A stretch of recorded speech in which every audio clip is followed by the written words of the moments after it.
Good grand day, gems and jewels, gods and goddesses. I am your host, Corinthia Peoples, and this is Power in My Pivot. Happy all things new, continued, and released in this new year. Power in My Pivot is a broadcast where we discuss how ordinary people, such as you and me, become extraordinary in our own right and through the power of pivoting, turning, and changing and moving our lives from the prescribed direction of mass societal roles and conditions. This is a show for men and women, kings and queens, duchess and dukes, and just everyday people. The time has come for us to control our own narrative and remember who we really are and to set the stage through leading by example. On today's edition of Power in My Pivot, we will have an intimate and honest discussion with Kharyshi Wiginton about sizeism, size oppression, her body's story, and her pivotal point of realizing that she is too much woman for this world. Stay tuned. I'll be right back.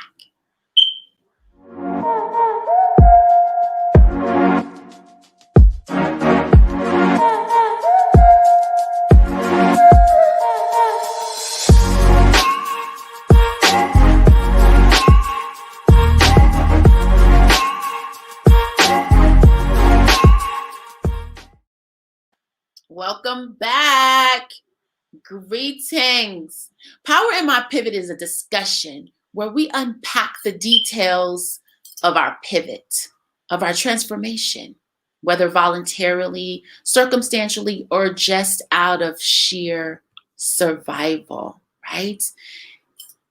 It's a talk of our soul's journey and our evolution as humans. Welcome, welcome, welcome. Welcome to the room. This is an interparticipatory, I always get tongue-tied. This is an interparticipatory discussion. So feel free to drop comments and questions in the comment and chat feed. They are all so welcome. At this time, for all of us, for the people that are in the room, if you could share and subscribe to the YouTube channel, Corinthia Peoples, and just push a thumbs up on the YouTube channel if you're there. Please subscribe. I would appreciate that. Would appreciate that very well. So we will proceed in with our guests and our discussion, honey, because you are in for some wonderfulness, some truth, some real talk, and some overcoming, I might add, some beautiful overcoming, honey.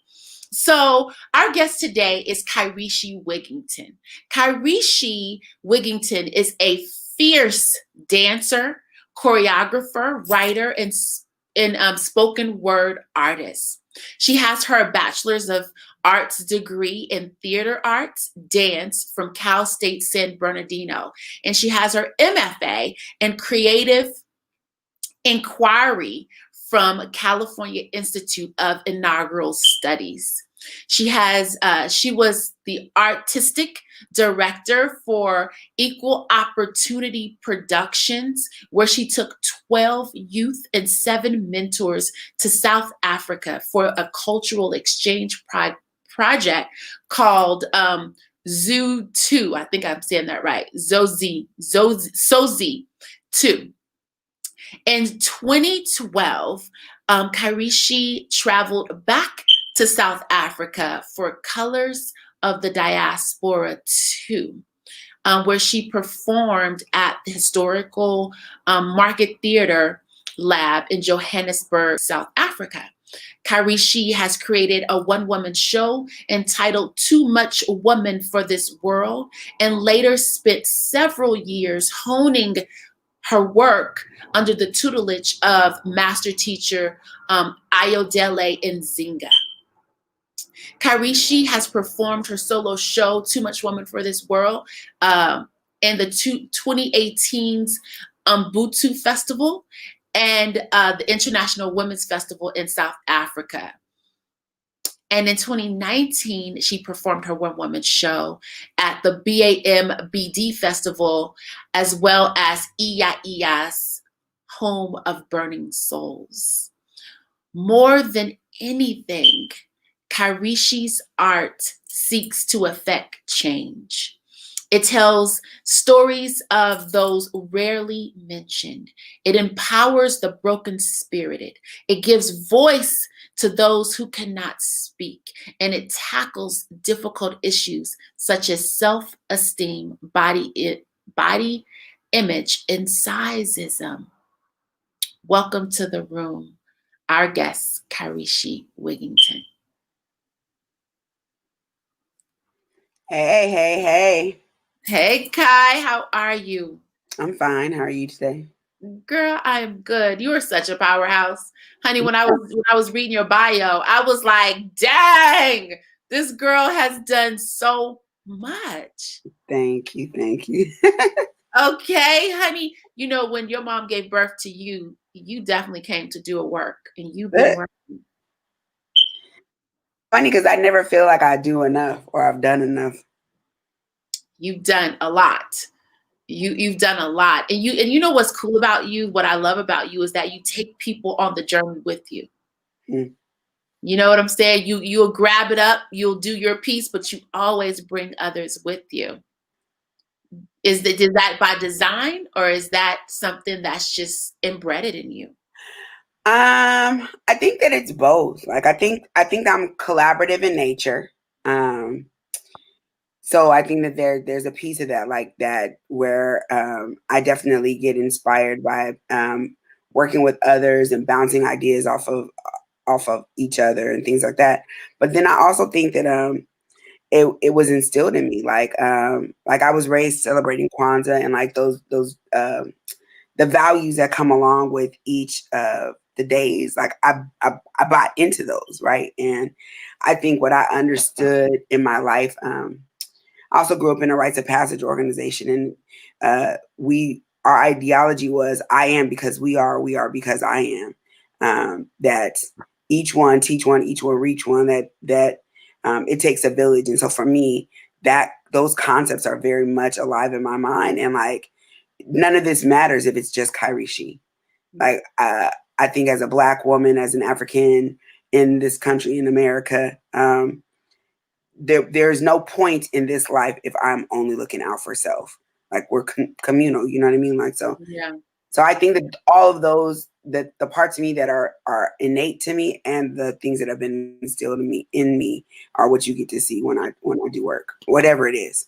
Mm-hmm, mm-hmm. Well, it shows up. It shows up in all your stuff, honey. I need to go to South Africa with you. I need to go. I would love to go. When you go again, I would love to go, honey. Put myself together, one woman show, and have you direct me. I study under your tutelage. How about that? South Africa is live. You would definitely love it. Yes, I'm gonna look forward to doing that trip with you, Kai. When are you going back? When are you planning to go back?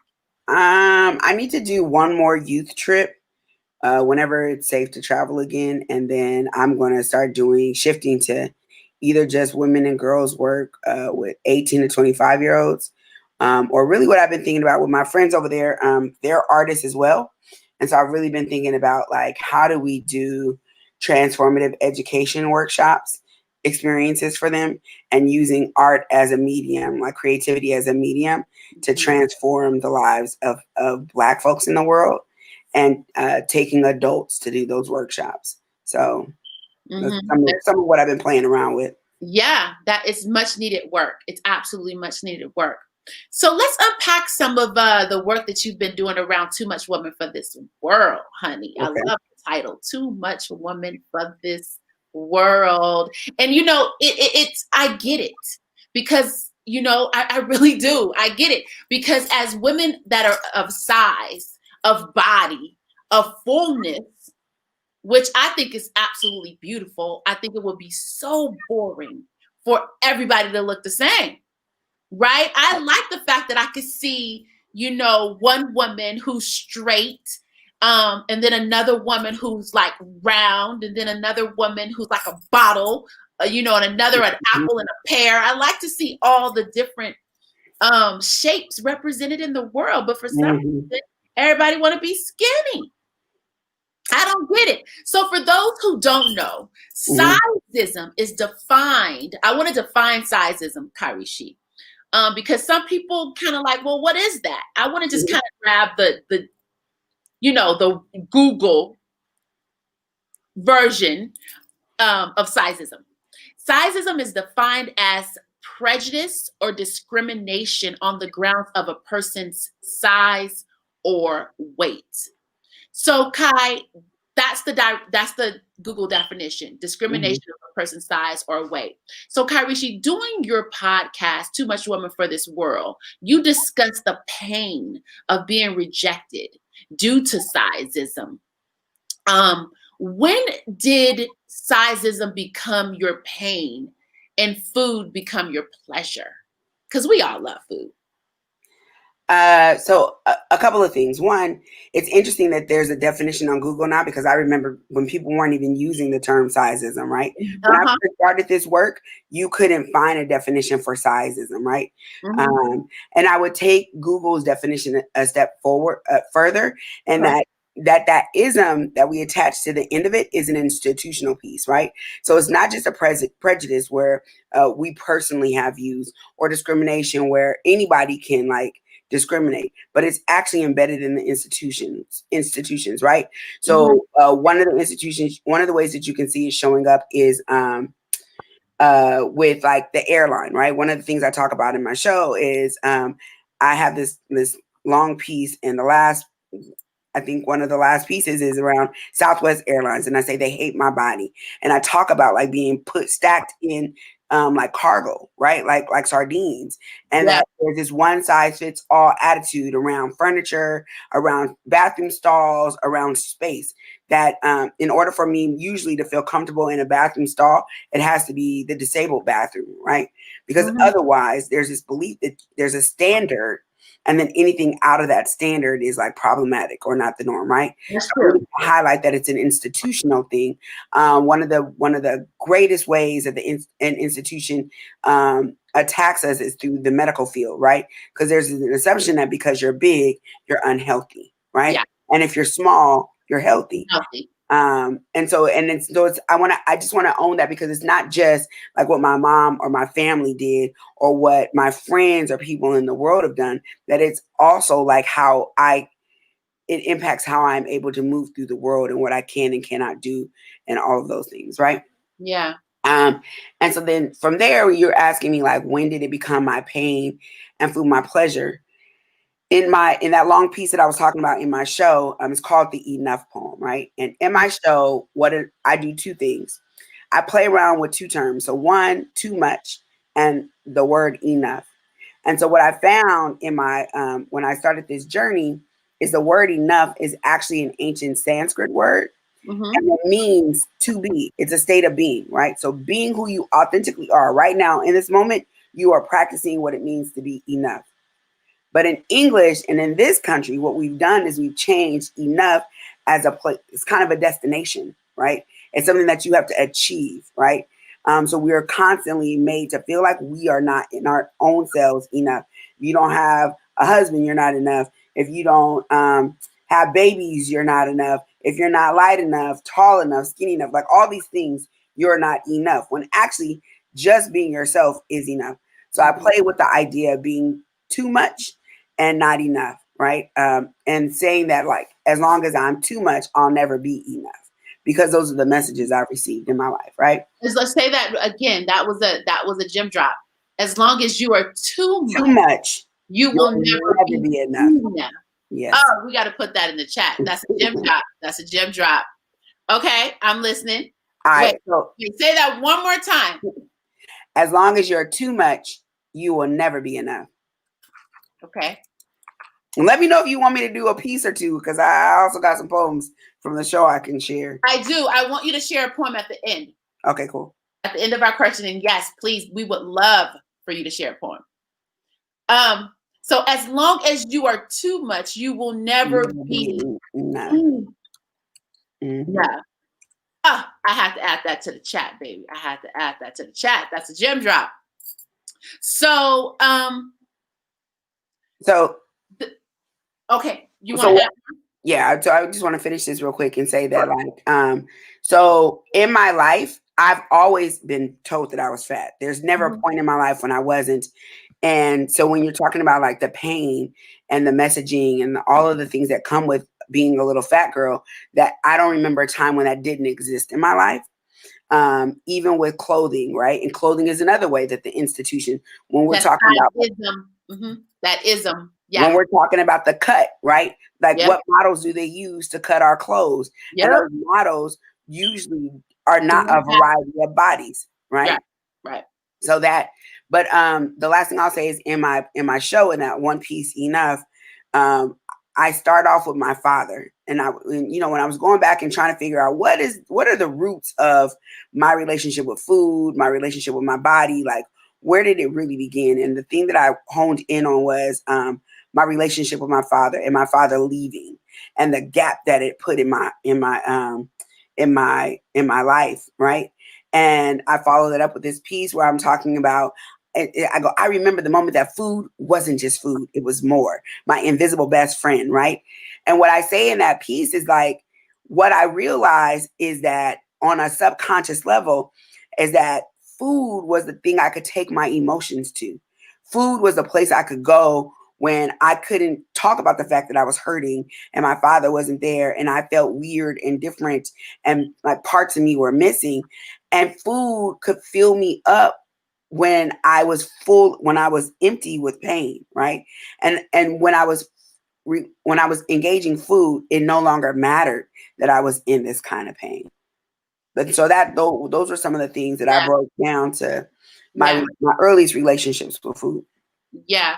And this is a conversation that is so relevant because everybody emotional eats. We all emotional eat, right? And it's something that's really not talked about, right? Some people it shows more on than others, right? But we all go to the thing to fill up the emotion, to fill up the pain, to fill up the hurt, to fill up the disappointment, the abandonment, the feelings. We all go there. So this is good. You know what, Kai?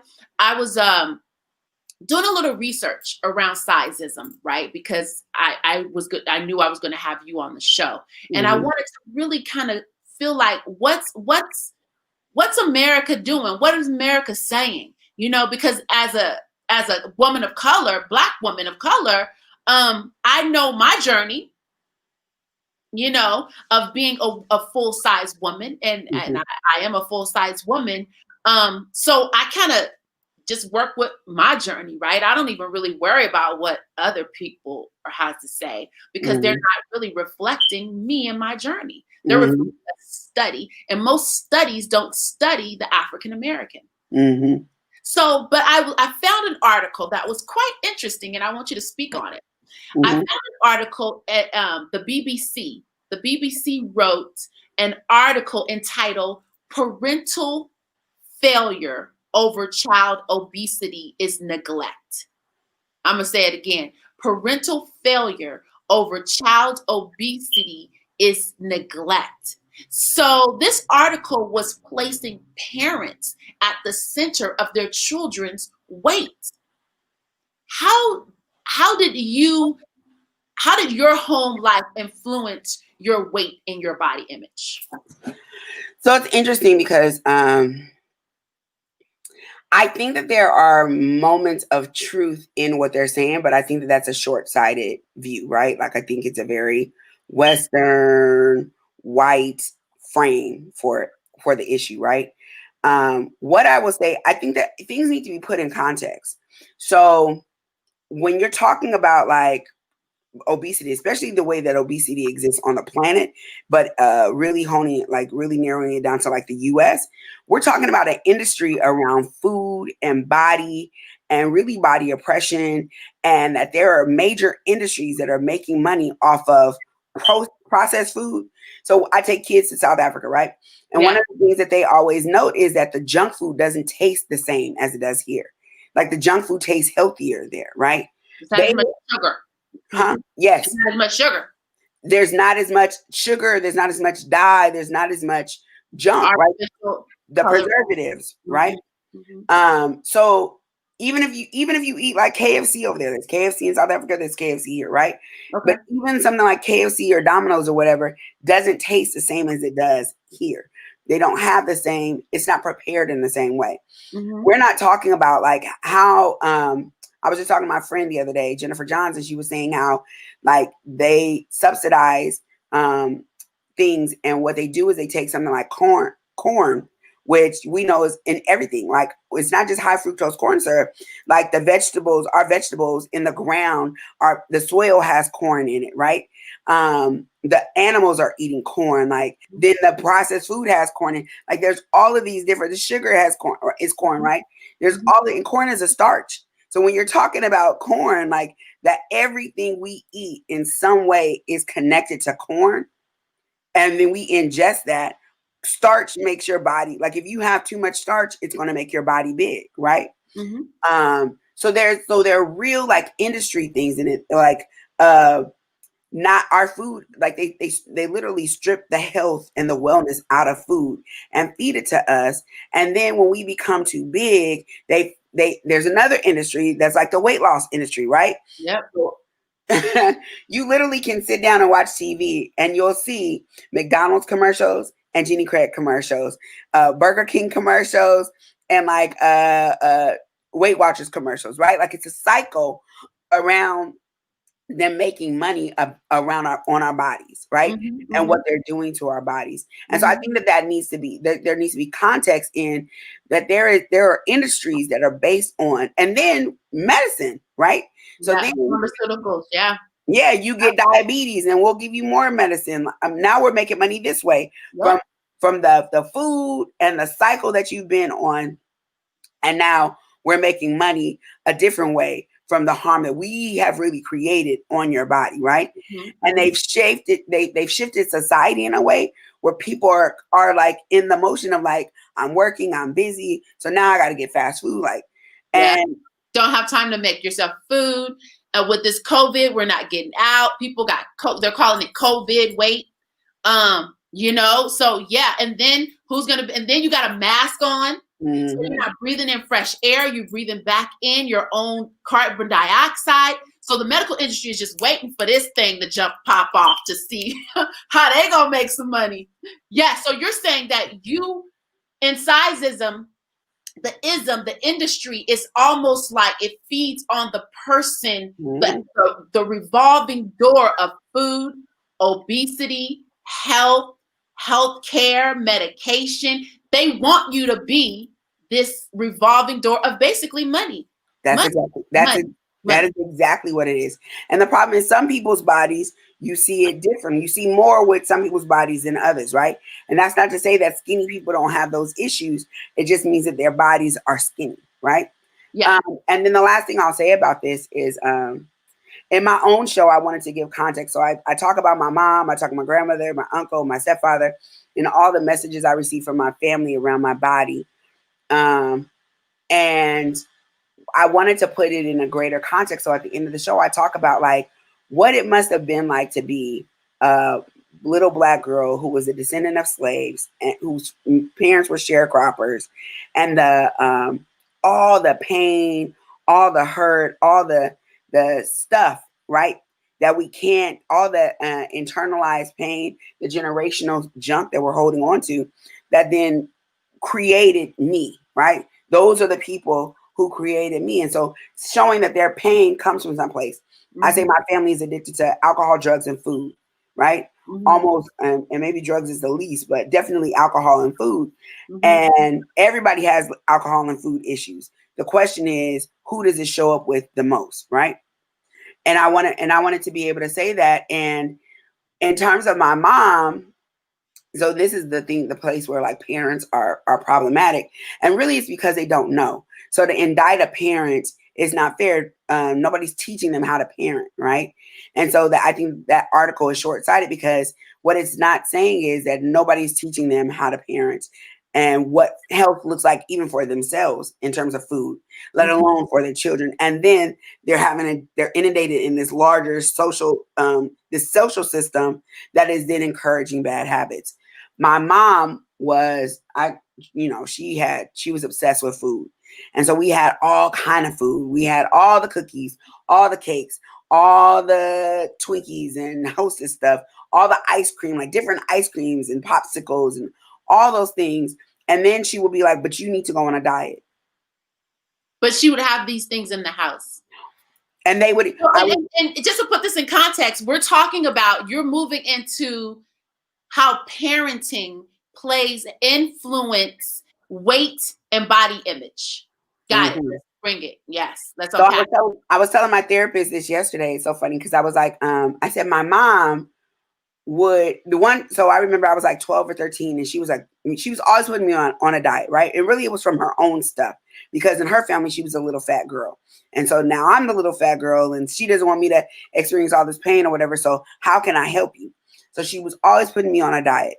So one summer was like, I was 12 or 13 and she was like, we're going to put you on Jenny Craig. So I don't know if you've ever done Jenny Craig, but it's like these little itty bitty meals. Yeah, I've seen them. They're not good, whatever, right? No, right. I had my aunt put me on a diet and she would say, you can't go back for seconds. So family, I'm on Jenny Craig at like 12 or 13. And they were eating. We had this pizza place around the corner from my house called Double or Nothing Pizza. So you automatically got 2 for the price of 1. So now we got like 4 or 6 pizzas in the house and they're eating, slamming. Your family. But I'm on Jenny Craig. But you're on Jenny Craig. Oh, wow. And they would tell me to have enough self-control, to love myself enough, like to just eat this, right? Or we would go to smorgasbords and I was on Jenny Craig and they were eating like, so I think that there's a lot of, I remember watching Oprah when I was probably like 16, 17, and she was doing a show about weight loss. And they said, and to me, this was so profound, but nobody had ever said this, is that when a kid goes on a diet in the family, the whole family has to go on a diet. Yeah. But that was not my experience. I was told to be in control of my actions, not self-control. And ignore the fact that they were doing whatever and all of this other stuff was in my household. Yes. It's kind of like having a family member who's an alcoholic. And you're having like champagne and drinks and you have your daughter or your son who has an alcohol problem. You're right. It's like if there's one family member who's an alcoholic and they're trying to kick it, everybody needs to be on sobriety. It's to support that loved one. You're so right. You're so right. So Kharyshi, I seldom witness weight. I'm calling it weightiness. I seldom witness weightiness in excess in our native African counterparts, as I do in African Americans. And we just related emotions, environment, parenting to be a part of weightism, sizeism, right? So do you think that, and of course you just spoke to being in South Africa, and in Africa, they don't have such food dilemmas, just such food like atrocities, basically. I think it's an atrocity how America prepares its food and gives it and feeds its citizens. So I want to bring weightism between us, not just being an American, and to our counterparts, our African counterparts, where we don't see as much weight on them. Do you think it's related to their emotions? Do you think they place their emotions in different ways, or do you think it's lack of abundance? What's your take? What's your spin on why this is? Well, I think there's a bunch of things, right? Like one I will highlight that the industries are changing because more and more African countries are importing food from the US, right? And their fast food restaurants from the US that are over there. So things are starting to shift. Um, Maybe not as fast, like we can't see it as rapidly, but it's still shifting. And in the other thing that they're importing is the I remember years ago I used to do this diversity and social justice work, and Queen Latifah was like doing something big, and she was getting a lot of critique for her body. I think she had got an award or something. And one of the white women that I worked with, she said, it's a shame because there's a part of white culture that says you can never be too rich or too thin, right? And so when we're talking about whiteness, you can never be too rich or too thin. And so there's an ideology embedded in this country and so when we're talking about thinness, that's a part of the psyche, right? Is that idea. And so then it gets put on everybody else. So and not only are we importing our food to or South Africa importing our food and those, but it's also starting to import that value. The more they interface with our media, the more that they, like there's more. I've been going to South Africa since 2003, and there's more and more talk around size and what you look like and what's acceptable and all of that, right? So that's one thing I'll say. Two, I will say, when I see aunties, like even in Brazil, when I see women, like auntie, even in the Bahamas, like older women or like aunties and things, their bodies look like my body, right? I don't feel out of place because their body, like my body looks like their bodies. Um, I think that there's also a level of activity in those countries and a way of being, washing clothes by hands, walking, whatever they're. Water, having to go to the market. There's no grocery stores, markets that you can just like roll up into like there are here. They're And not in abundance. So so yeah, you're getting fish, you're gonna get it fresh out the sea. You're going to go buy the fisherman to get your fish. and South Africa is more it's more what do you call it? What's the word? Like it's more like this. Modern. Yeah, it's more modern. And so they go to the store, right? But they still don't have such a sedentary lifestyle, right? So you'll see people walking around, or whatever, kind of like a New York City vibe, right? Like they're moving, they're moving, they're moving. Unless you're in the rural parts where that's more true around like not just having direct access, but in the city for sure, like the people have access to grocery stores and things, but it's just not as a sedentary lifestyle, I think. And I think more than even that is, for many people on the continent, like having size is a value. Like when you're big, it's a symbol of wealth, right? Like it Yeah. means something different. It's Yeah. like, it's like Opposite from you can never have more money and never be too skinny. So yeah, they and in Senegal they call it Dede Yankee. Mm. Dede Yankee means like a woman, a big woman. She's big, she's full, she's Dede Yankee. She's good, she's juicy. Yeah, like I remember when I first started going to the Bahamas. I went to the Bahamas in South Africa for the first time when I was 28. And in both of those spaces, like they love, cherish, worship my body. Like I was the most popular. I was the one that was sought after. And I had never experienced, I grew up in Southern California. Like that wasn't even like the Bay. Like at least in the Bay, there was a value around thickness. And like right. in California, you were like, you were fat. You had two options. Yes. You skinny, you fat. That's it. That's it. Yeah, especially in LA. You're right. You're right. And I don't visit LA a lot, but when I go there, I don't expect any romantic connections, due to my thickness, right? So, but when I get them, I'm surprised because it definitely happens. So Kai, what is this concept that you call the story of your body? What's this concept? What is the story of your body? What? What I when I was looking at your podcast, I was like, she keeps asking that, and she keeps saying it like, "What's your body story?" Mm-hmm. What and so, can you explain what's a body story, and then tell us what yours is? Okay. I think like what I'm trying to like illustrate there is that our bodies have a journey just like we do, right? Like everybody has an educational story, right? A fun story, like, what's your relationship to fun? So I'm asking really, what has your body's journey been like? Like what are the messages, what are the experiences that your personal body has had? um and I think that that informs a lot of how you move in the world. At least that's what I'm trying to assert.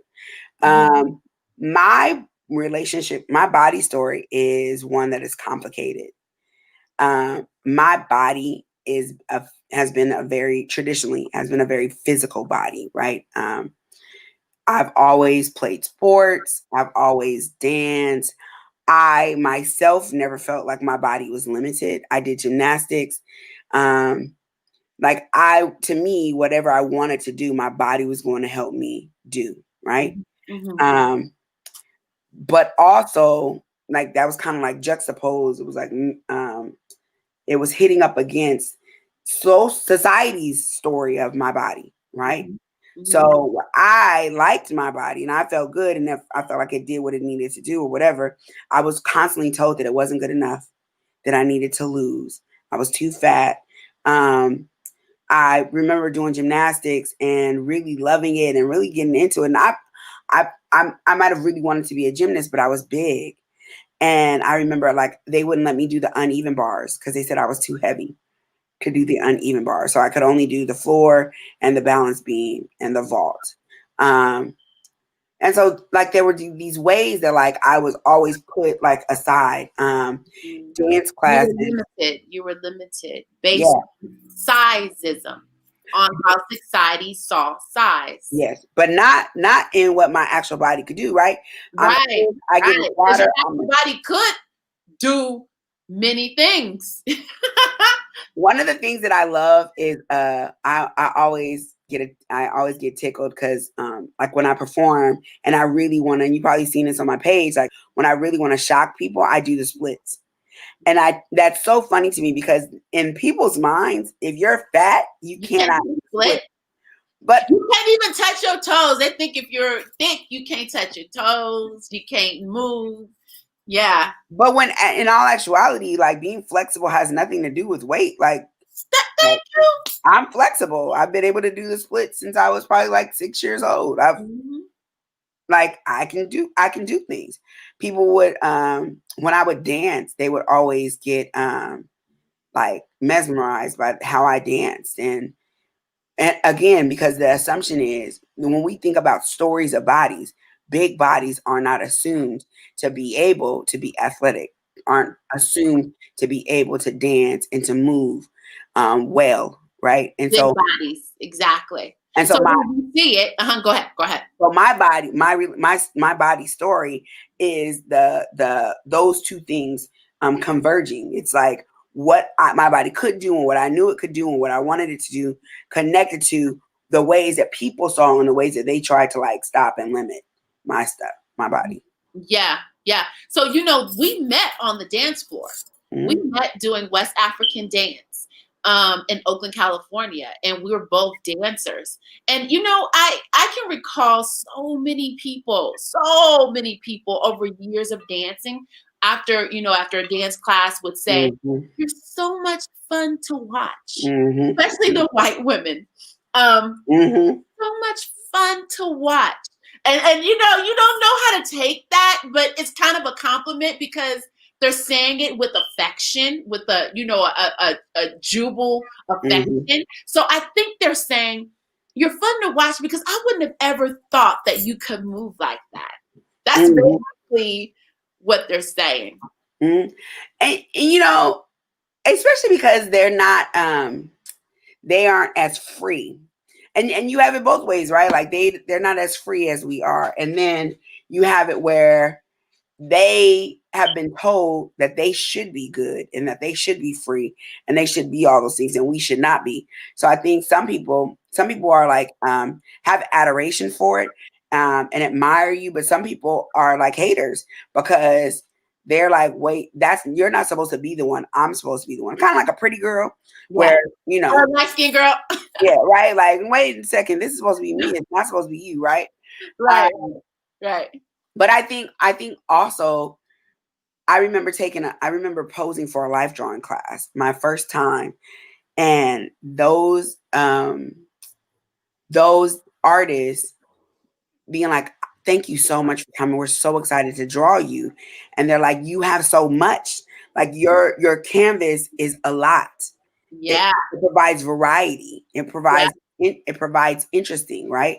And they're like, we get tired of drawing basically like skinny girls. Like their bodies don't have the texture and the dimension that our bodies have, right? And so I also think that there's a way that you said this earlier when you were talking about wouldn't life be so boring? I also think there's a way that people just kind of are craving variety, right? I think that everybody benefits if we show a variety of people on in our media. Everybody benefits from that, right? Yeah, Nobody absolutely. wants all Everybody can blonde, see all white. themselves. But not even just that I see myself, I also want to see other. That there's something that enriches my life when I see more. More of variety. Yeah. Yes. So, Kharyshi, Mm-hmm. how often do you feel full body folks are in an illusion versus in a reality of their body story? Because we can quickly make up things about our body story easy. So what do you say about and then how do you the actual question is, how do you be clear about when you're in illusion and when you are in reality about your body story? It's interesting. I think the illusion more times than not is around I don't think that the illusion is like a positive illusion. I think the illusion usually is a negative illusion, right? Like I think usually because of everything that we've been told, the illusion is usually that I'm not good enough. I feel so fat. There are times when I feel like I can't fit something because I just feel fat. I don't feel good. I don't feel like I have anything to offer. I just don't feel valuable. I don't feel sexy. And I think we're constantly having to work against those messages, those images and feelings that we have about ourselves. So that's what I would really say about the illusion is that the illusion is that I lack value, that I'm not good enough, that I'm not cute. For instance, and this is in my show too. I used to think that people talked about fat people when I was growing up, like fat was a synonymous with ugly. So because I was fat, then I thought I was ugly. Mm-hmm. And I remember in high school, really going through it and talking to my brother, and I was like, "How do you like yourself?" And he was like, "You just do." He was like, "You just decide to."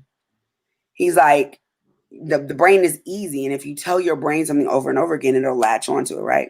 Mm. So then he started to make me stand in the mirror. This is a tool that people out there can use. I just stand in the mirror and I had to say, I love you, Kharyshi. I love you, Kharyshi. I love you, Kharyshi. I love you, Kharyshi. I love you, Kharyshi. I love you, Kharyshi. Mm-hmm. Like 100 times. And then I Mm-hmm. had to stand there. Did you do it naked? Did you stand in the mirror naked, or did you just look at yourself in the eye? It was really just, it started off with just my face. And then I could go, right? But it started with just my face. And I had to stand there and look at myself until I found something that I liked, right? And I remember going, "Oh, my eyes are cute. Like they're these thin eyes." Because right, I'm like fat blob, right? And I'm seeing myself as ugly because that's what I've been told. Right. And so the power of this exercise that I got to start picking my body apart and You start to seeing see you. yes, yes, yes. So, oh, look at my nose. That's what my nose looks like. My nose is Yes. a cute little like round thing. You know what I mean? Like, Yes. oh, Yes. this is what my lips look like. So I got to start seeing myself outside of the junk the filter that they have put on my mind. That they put on all of us, that ism, that industry societal ism. I Mm-hmm. remember, because we have the thing with good hair, bad hair, right? Mm-hmm. So, and I'm sure in most Black folks' house, there's this thing called good hair and bad hair, and Mm-hmm. it was better for you to straighten your hair. That's why we grew getting perms, and now it's the weave industry. It's just off the charts, because straight hair is considered more attractive Mm-hmm. than curly hair, right? So And I manageable. remember, and manageable, and it didn't peg you to being too Black, and it Mm-hmm. opened some doors for you because you look like them. You wasn't wearing a fro. You wasn't being your natural Black African American self. You were Mm-hmm. conforming, code Mm-hmm. switching. Mm-hmm. So I remember what you just said about the exercise. I remember when I stopped perming my hair and I decided to lock my hair.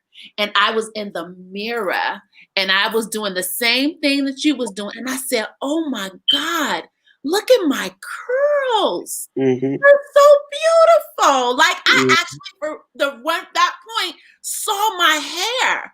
And I was like, "It's not ugly. My curls are cool," right? So yeah, you're right. Mm-hmm. That's a great exercise. And for those watching, that is use if you're having any esteem issues, do the I love you self mirror work. Yeah. Absolutely. It's necessary. Huh? Say it again. I just said it's really necessary. It is really necessary. Yeah, you're right. Mm-hmm. Kai, when did you pivot and rebel against the fat narrative? Because you rebel against the fat narrative. You have, in Too Much Woman for This World, your logo is you and your round, beautiful body on top of the world in a split. Naked. Mm-hmm. Naked. Naked. Mm-hmm. When did you pivot and rebel against the fat narrative?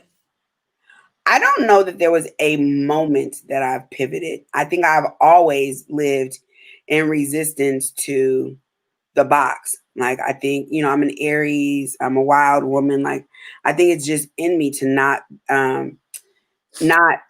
succumb to the box. Like, I remember I was in high school, I was playing volleyball. I played volleyball for years. And I was going out for varsity one year, and my coach Heather, she was like, "I mean, you could try out, but I'm gonna tell you now, I don't think you're gonna make it, right?" And it was all related to my body, and I was like, "So the best way to get me to do something is to tell me I can't do it, right?" And so she made me feel like I couldn't do it, so I was like, "Bet that," and I busted my ass, and I showed like I not only did I make the squad that year, I ended up getting the toughest back row because I was like, I'm giving this my all. Because you can't tell me what my glass ceiling is, only I can. Um, and I think that that's been my life. I think that I've always bumped up against what people have said I couldn't do. And I like that poem by Robert Frost, when The Road Less Traveled.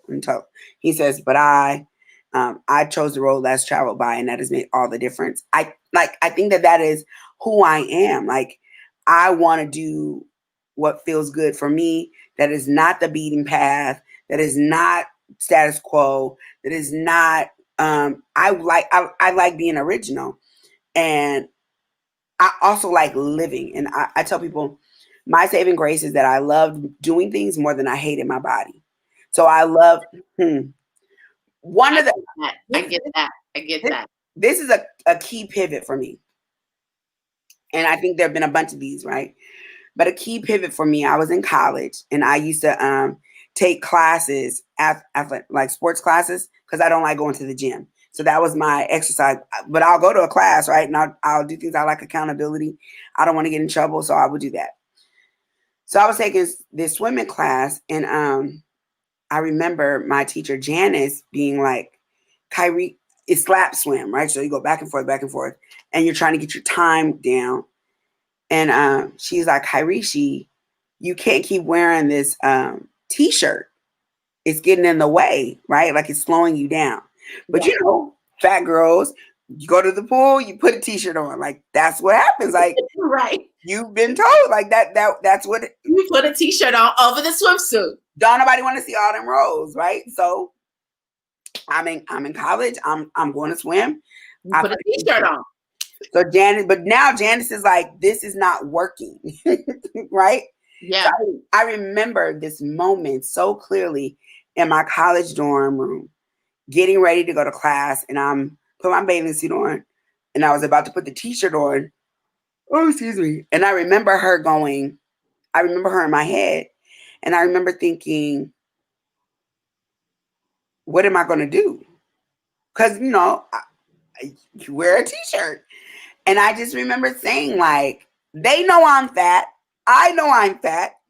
The t-shirt is not changing my fat. Like, it's not hiding that, right? Yeah. And I see me all the time. Yeah. I'm okay with me. So I was like, fuck it. They're just going to have to deal with the fact Okay that with I'm fat. you. So we just pulled it. We just unpacked it, Kai. The t-shirt makes other people feel comfortable. Mm-hmm. And it Mm-hmm. makes them know that you are uncomfortable. It makes Mm-hmm. them okay with knowing that you're uncomfortable being fat. Mm-hmm. But the moment you pull off that t-shirt, it made them uncomfortable because now they think that you know that you fat, but you good. Mm-hmm. You don't have any isms because you pulled off the t-shirt. Mm-hmm. Love it. We just unpacked that. Okay, so look, we have a few more questions. We're getting up to our hour. Oh my God, it's so many things I wanted to ask you. So the too much woman for this world Mm-hmm. seems to me like it's a rebellion. Is it a rebellion, Kai? Is it a rebellion uh towards family that's made you have to work through issues that was given to you? Is it a rebellion to society? Is it a rebellion to the food industry? Is it a rebellion? Is too much woman for this world a rebellion? Is it like the the I'm coming out? I'm coming out. I want the world to know. You got to let it show. Is it like it? What? I'm too much woman for this world because you have some nudes in there and too much woman for this world where you are bearing it all. Is it a rebellion? Are you rebelling? So let me say this, right? So Too Much Woman for This World actually started in like when I was around 25, 26, 27. Around then, I was working in residence life and I started doing workshops at conferences. And Too Much Woman for This World was a workshop that I did. And it really was created. I don't know that it was so much about rebellion as much as it was, I want to understand this body thing. I want to understand all of this. It was my own like unpacking of what my body story was, the messaging I received, how I felt about my body. How did I move to a place of like getting rid of the junk? So it was this journey that I was on, and I wanted to have that conversation with other people, especially other plus size women, right? Yeah. In my research, and I think it's important to note that really when we're talking about the average size of women in the US, it's 14, it's a 12, 14, right? That's the average size of the woman in this country.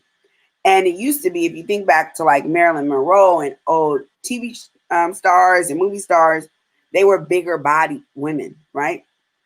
The shift happened, and this is what I found in doing my early research, is that the shift happened in the 70s with Twiggy. So the model Twiggy, who looked like a little boy, she had nothing, straight up, straight down, looked like a little boy. There was no industry for her, and until this one photographer like fell in love with her, and he catapulted her, right? And then when Twiggy got catapulted, she shifted the whole paradigm of what was acceptable, what was beautiful, all of that, right? And that's when we saw a shift towards the thin, these like size 2 supermodels and things like that. But before, those women were like 12, 14s. They were bigger, thicker women, full figured women. So it started out as that journey, and then I turned it in when I was in grad school. I decided to turn it into my one woman show. And really, what it is a dissection and a conversation about all the things that I've experienced. And what I wanted to be able to do was highlight. People always ask me, like, how did I develop self esteem? Right. And we tell people that they need to love themselves, but we don't tell them how to get there. Right. So I really wanted to use Too Much Woman for This World as a roadmap for, like, this has been my journey and this is how I got where I am, so that people can start to see and do those same things. Right. So how do people build self-esteem? Say that again. How do people build self-esteem?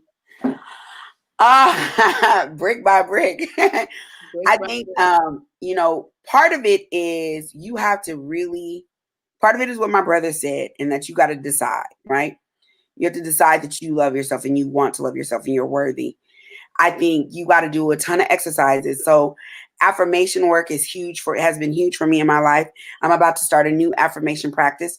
Whenever I start to see that I'm shaky or something, that I need to, like, go more, I'll go hard for affirmations. There are times in my life when I put affirmations all over my room, all over the bathroom, so that even if I'm not conscious, my mind is taking in the affirmations. They say that for every one negative thing you hear, you need 10 positive things to counteract that, right? Negative, yeah. Yeah. And so, but we're not in an active practice of countering the negative messages that we received. No, yeah. And I'm talking about family messages. I could just go to one family dinner or something, and then hear the junk, right? Yeah. I can see my grandmother one time, and her and I, she knows, like, if you want to continue talking to me, because I don't play that anymore. Where I used to allow myself to be the kind of punching bag. I've done too much work on myself to allow myself to be that anymore, right? So she knows, if this is a conversation you want to have, then we're gonna get off the phone, or, like, I'm not dealing with this, because I don't have boundaries. You set boundaries. Because I don't have the time and the energy to backslide, because what her words are going to do is take me back to that little girl. Yeah.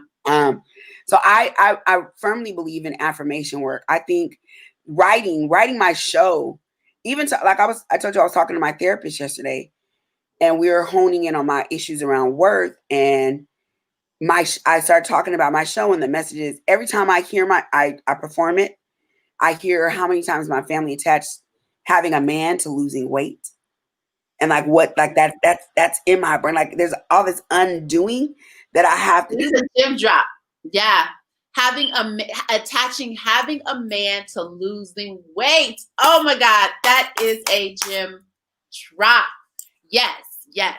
And so I think that when you're talking about building self-esteem, you literally have to build it. You have to take out the junk that you've been fed and infuse something positive in its place, right? So I have to create new stories, new scripts. What are the messages that I'm giving myself that are actually the truth? So that my brother says, he said, people think that low self-esteem is how you feel about how you look. He said, but they're wrong. He said, low self-esteem is how you feel about how you think. Because what you're really saying is that you value other people's words over your own. And the thing is, often what we have to rely on are other people's words.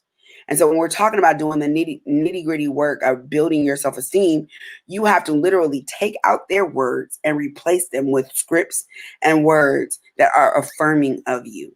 And you have to be diligent about it. It's not a haphazard thing. It's not something that's going to happen, like somehow happen by accident. It's not something that other people are going to do for you. You have to be committed to reshaping your mindset around who and how you are. Love it. I like what you said. Don't allow other people's words to have more value than your own. Is that what you said?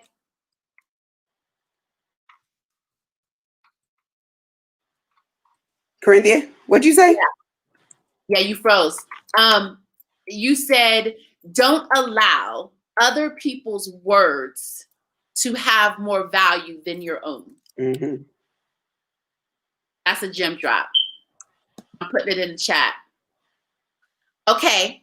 So, Kharyshi, I want you to do a poem for us. Okay. I want to throw out some words to you. Mm-hmm. And when I throw out a word, you give me one word back. Food, Comfort. mental health, My mother. self-discipline, Fasting. emotions, Oh, complicated. parenting, Reverse roles. men. Good sex. Okay. Yes, that would be Kharyshi. Kharyshi, perform a poem for us. Do a poem. But do you mind doing one poem? So this poem is called A Fat Girl's Blues. My life ain't been much of a pop song. Riddled with flat strings, deep horns, it feels more like the blues, like Billy wearing old beat up shoes. Escapism, just the right prescription for little girls who've been abused. So she runs, drowns her afflictions in whatever vice kills memory. See, she doesn't want to have to think, just drinks and pours her thoughts into that little white horse and she rides away. Lets herself fly until night must end today. She puts her pain in a mic, her life in a song, and she sings. Sings the blues like a lady. Feeling disappearing acts. Maybe that's why she acts like a track star, running away from herself so fast she's left track marks on her soul. And while neatly placed gardenias, mass, decade old, her arms speak of the place that unhappy women go. I see myself in her voice. Her lyrics color my story, so I know where she goes when she wants to sink into her own skin. Understand what makes her want to disappear. Drift away on a cloud of ugliness, nothingness. You're just not enough. Sometimes I feel lost.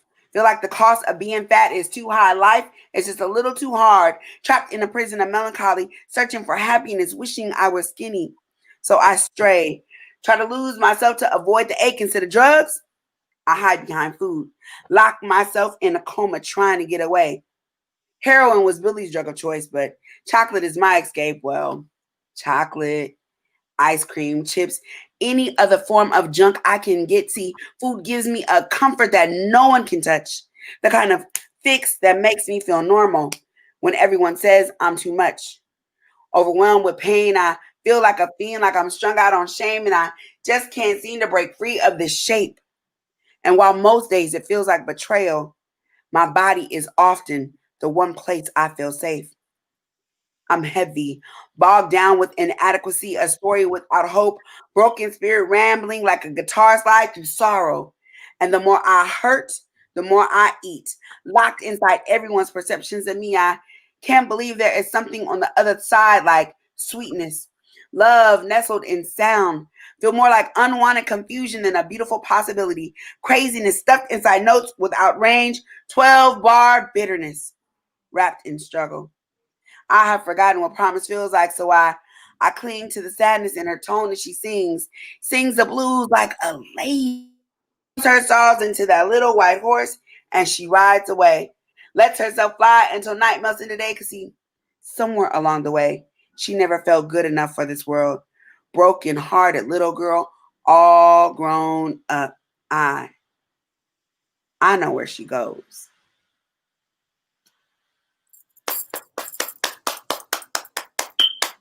Yes, that was deep.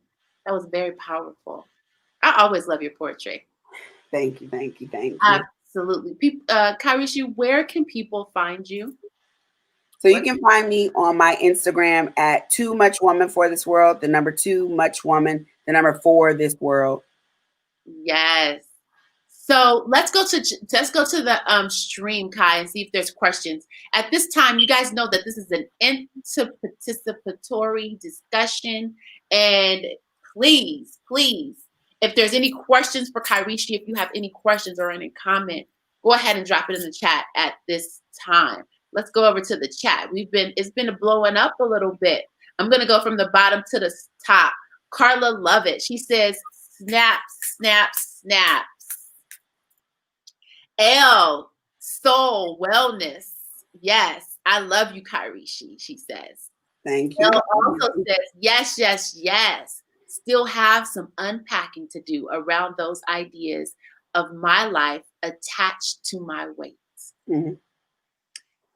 Carla says, I've heard a man, a job, and a good life attracted to losing weight.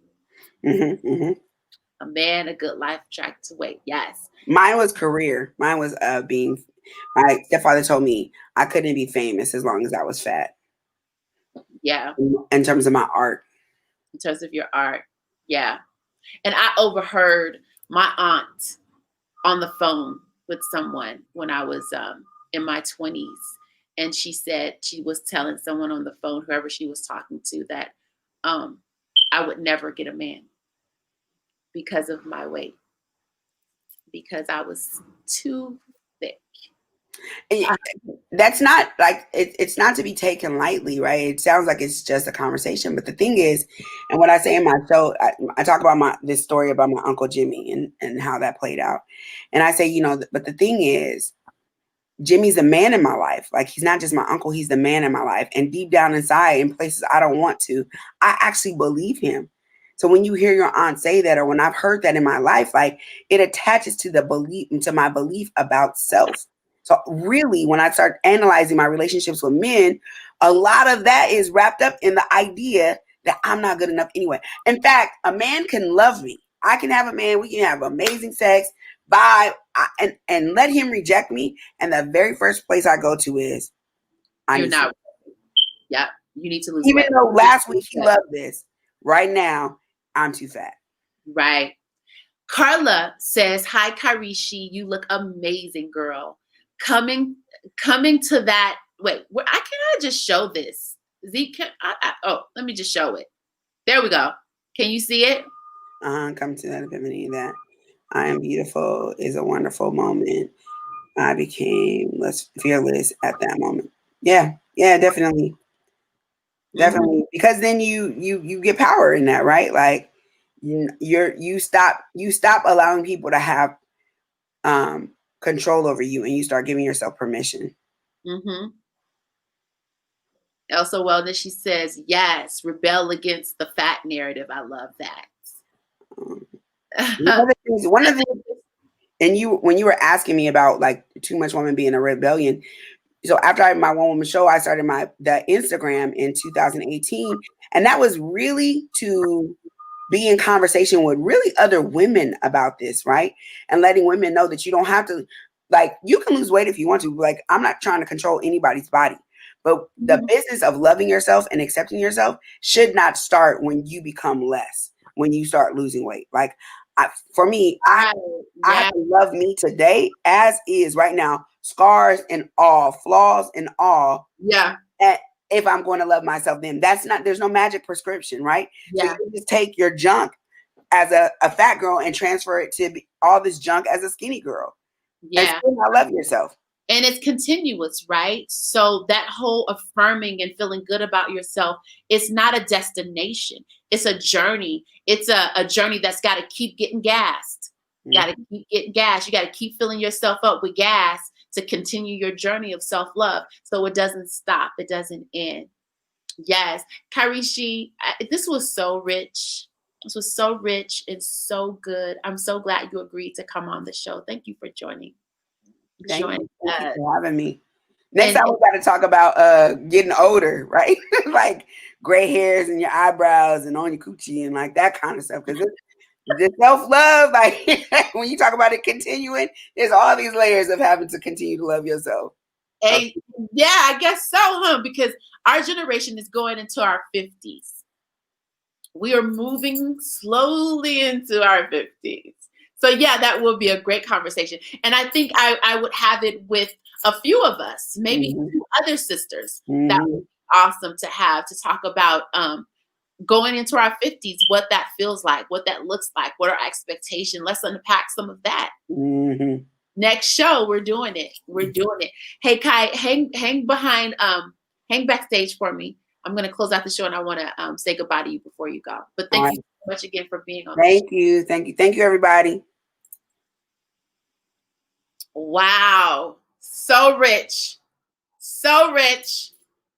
Let's pivot. This is what I'm talking about. This is why I am committed to doing Power in My Pivot, because I want to change our narratives. I want us to heal. We always talk about the problem, but rarely is the solution rendered, right? So the help tip this week, is about the problem and the solution. Our help tip, my health tip, the Power in My Pivot health tip this week is to stand up for yourself. Stand up for yourself. Speak your truth. If someone hurt your feelings, tell them they hurt your feelings. Tell them why they hurt your feelings, and tell them how it made you feel. Stand up for yourself and say, I'm sorry. If you offended someone, let's spread love in a time of distancing, because ain't nothing social about distancing. In a time of distancing, in a time of isolation and separation, say I'm sorry. If the conversation goes astray and you know that there was something that maybe you was holding on to, speak it and then say you're sorry. That's the help tip for this week. What inspired me to do this edition of Power in My Pivot was to give rise to a new narrative in the weight loss industry. Because in weight loss, it's basically emotional loss. In order to lose weight, in my opinion, to truly lose weight is to rid emotions. And that's not talked about in the weight loss industry. So be very conscious of emotions and weight, because when we shed emotions, it's easier to shed the weight. Our culture likes thickness, being a Black woman in America, and even an African descendant, thickness is a part of our culture, thick booty, thick thighs, thick breasts. We are in a culture, our culture is likes thickness. Other cultures have their own level standards of beauty. Our standard of beauty being Black mostly, and if we don't get into the Atlanta housewives and the what's beautiful and all the celebrities, mostly we like thickness. There's a comfort, a beauty to a thick, beautiful woman who's esteemed and loving herself. It shows on her. Even a child likes a woman that's soft. A baby likes softness. So in our culture, thickness is good. We're good with being thick, but there is a fine line, right? At least society tells us that there is a fine line.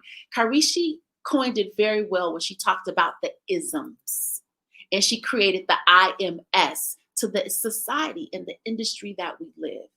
Be careful about what you feed yourself, what you watch on TV, what you allow people to say, do, and be. Guard your spirit, guard your emotion, guard your self-esteem by any means necessary, honey. Power in My Pivot is a live broadcast that happens every single Saturday. I'm committed to bringing you a word of encouragement in a pivotal moment every single Saturday at 11 a.m. Pacific Standard Time, 1 p.m. Central, and 2 p.m. Eastern.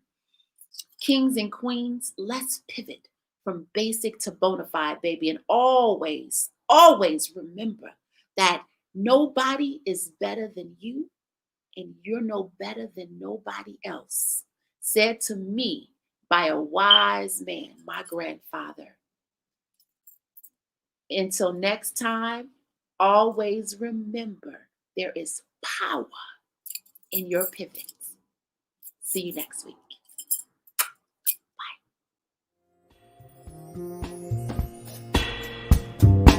Bye.